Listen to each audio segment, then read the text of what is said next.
शीतल, आपका पहला पैरालंपिक था ये। आप गोल्ड पहले भी जीत चुकी हैं, पैरा एशियन गेम्स में भी आप कमाल कर चुकी हैं, लेकिन पहला पैरालंपिक्स और सबसे छोटी सदस्य हैं इस पूरे कंटिजेंट की, तो क्या कुछ दिमाग में चल रहा था? नर्वसनेस थी कहीं पर? नमस्ते। तो सबसे पहले ये मैं श्री माता वैष्णो देवी आर्ट चक्र में प्रैक्टिस करती हूँ। 3 साल हुए मुझे आर्ची करते हुए, और ये पैरालंपिक्स मेरे लिए फर्स्ट पैरालंपिक्स था मेरा, और वहाँ पे हमने मिक्स टीम में ब्रॉन्ज मेडल जीता। एक खुशी की बात है, और मुझे भी बहुत अच्छा लगा कि हमारे देश में 29 मेडल आए हैं। बहुत खुशी की बात है, और हमारी टीम भी मेरे लिए बहुत अच्छा सपोर्ट कर रही थी। जो मिक्स टीम में राकेश भैया थे, वो भी मुझे बहुत मोटिवेट कर रहे थे कि जब हम खेल रहे थे तब मैं थोड़ा सा नर्वस थी कि कैसे करें हम। बहुत क्राउड था वहाँ पे, और तब मैं थोड़ा सा ऐसे घबरा रही थी, और राकेश भैया मुझे कह रहे थे कि आराम से खेलना, डरना नहीं है, अपने एरो पे, हर एक एरो पे फोकस करना है। तो मेरे दिमाग में यही चल रहा था तब। और हरविंदर, आपको बहुत बहुत बधाई, आपने इस बार गोल्ड मेडल जीता, इतिहास रच दिया है। पिछली बार भी थे आप टोक्यो ओलंपिक्स में, पैरालंपिक्स में, इस बार क्या डिफरेंट था? आपने क्या डिफरेंटली किया इस बार? जी, इस बार जो वहाँ से सबसे बड़ी चीज़ जो डिफरेंट थी वो थी क्राउड, क्योंकि टोक्यो में कोविड के कारण वहाँ पे ऑडियंस नहीं थी, बिल्कुल खाली स्टेडियम में शूट करना था। और इस बार जब हम पहले ही दिन जब आर्चरी के मैच शुरू हुए क्वालिफिकेशन के बाद, तो हम अपने आर्चर्स को चीयर अप करने के लिए जाते हैं, क्योंकि क्वालिफिकेशन के 5 दिन बाद मेरे मैच शुरू होने थे।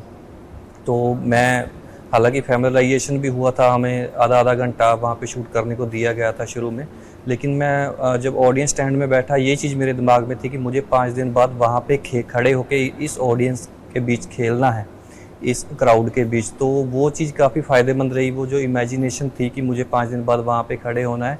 और हालांकि वो चीज़ मेरे लिए पॉजिटिव काम की कि जब ऑडियंस चीयर करती थी हर एक एरो शूट करने के बाद, तो मुझे इस बात की खुशी है कि मैं वो प्रेशर हैंडल कर पाया, ऑडियंस ने चीयर किया और वो पॉजिटिव तरीके से मेरी परफॉर्मेंस को हिट किया और मैंने गोल्ड मेडल जीता। शीतल, आप बिल्कुल एक वायरल सेंसेशन है सोशल मीडिया पे। आपको सिर्फ स्पोर्ट्स स्टार्स ही नहीं बाहर के, लेकिन तमाम जो लीडर्स भी हैं वो आपको पहचानते हैं।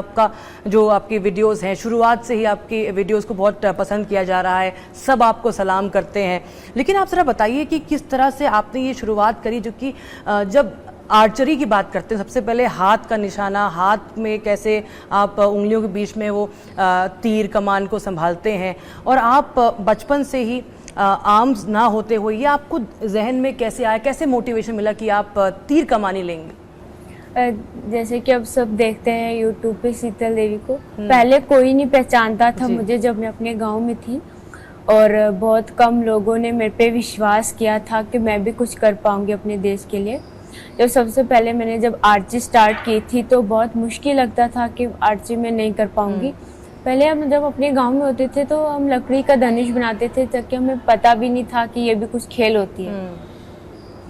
तो जब हमने आर्ची में देखा कि सच में धनुष होते हैं, उसको चलाते हैं, खेलते हैं, तो मेरे जहन में आया था कि शायद मैं नहीं कर पाऊंगी, क्योंकि सब अपने हाथों से करते हैं और मेरे तो दोनों हाथ नहीं है। और फिर कुलदीप सर ने मुझे बताया कि तुम अपने पैर से कर सकती हो, और एक न एक दिन अपने देश के लिए ज़रूर मेडल लाओगी।